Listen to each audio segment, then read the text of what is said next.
Hey you guys, hello and welcome. I hope everyone's doing very well. I'm filming this immediately after my last video on the Aglaonema. I hope you guys enjoyed that if you watched it. Yeah, it's just a really beautiful plant.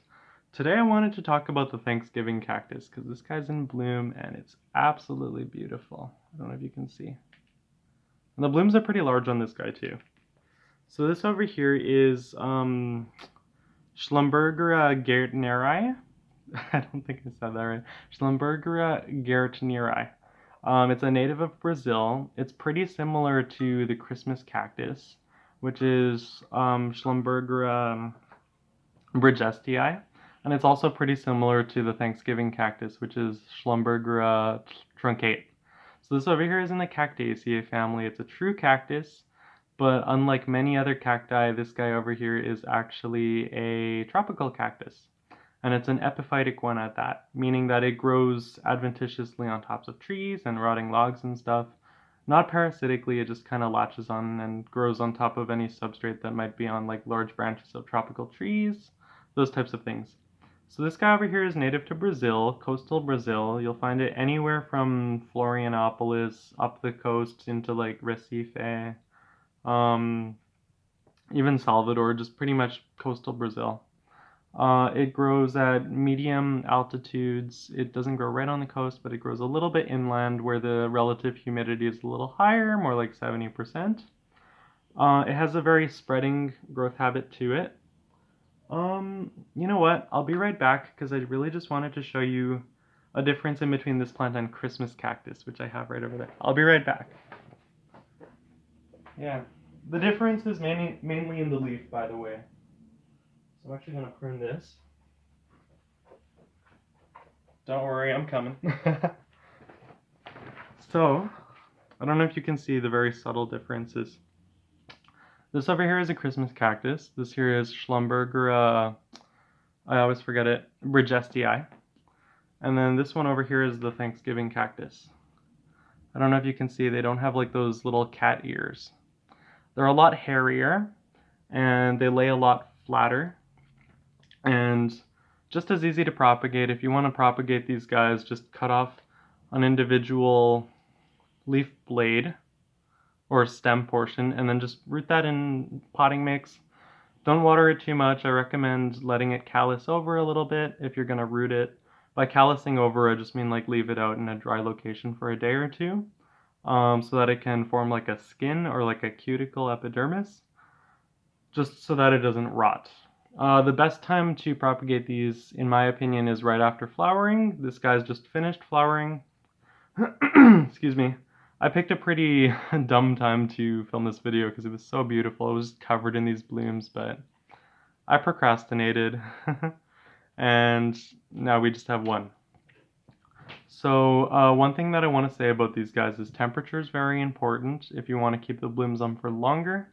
I had this one in an area that was too warm and a lot of the blooms died prematurely.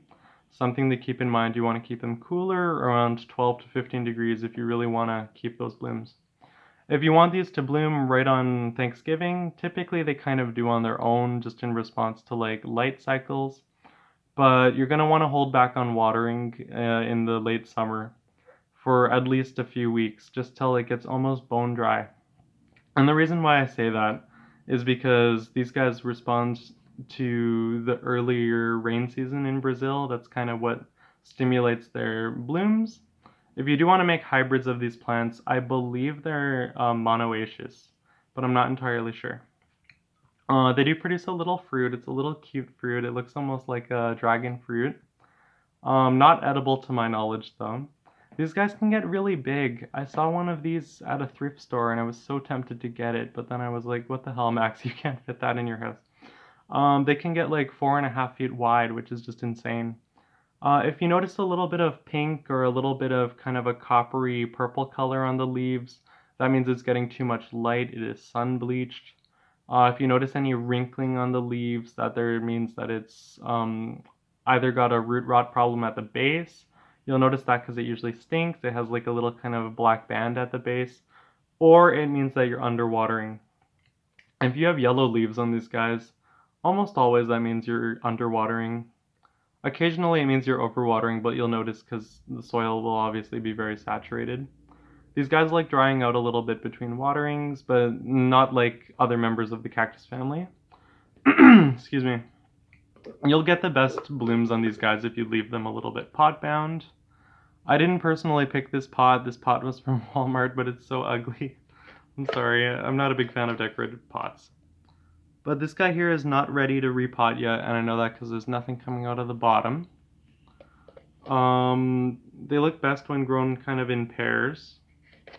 One thing I will say is if you have any house spiders, I know this is something that a lot of people don't generally talk about, but for some reason house spiders really love living at the bottom of these guys.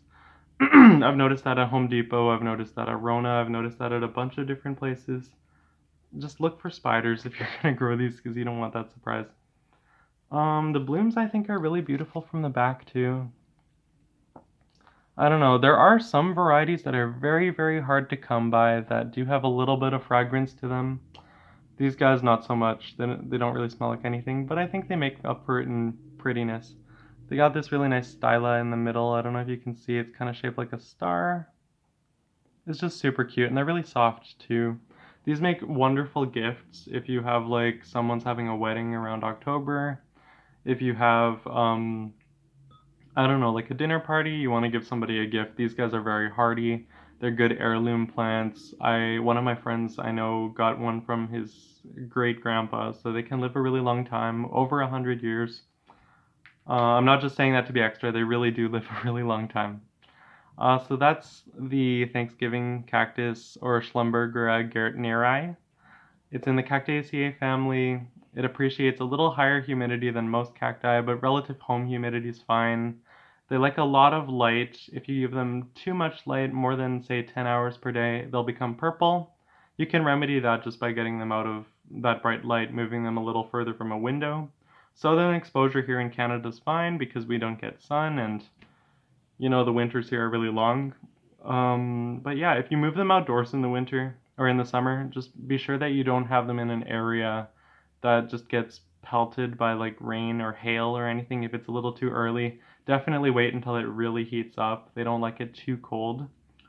Um, if you notice them starting to get a little bit woody at the base, right kind of here, that's perfectly normal. That's just called corking. It's basically the plant's producing a little bit more cambium cortex, and it's just growing. It's kind of like how trees, the branches start off green and then they become brown when they get bark.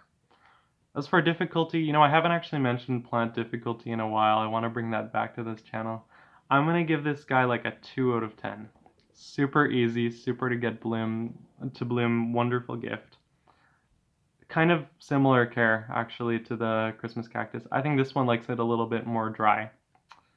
And just the way they grow, these ones here kind of go up and then to the side. Christmas cacti are kind of more cascading. Easter cacti are definitely more cascading. I'll try to make a video on that one when that one blooms. And I got an epiphyllum and different orchid cacti that I'd like to make videos on too. But yeah, I hope you guys are blessed. I really need to film more videos more frequently. Please forgive me, you guys. I know I've been kind of MIA. Yeah, stay blessed. And you know what? I'm on a roll. I think I'm actually gonna film another video right now. So stay blessed. Have a good one.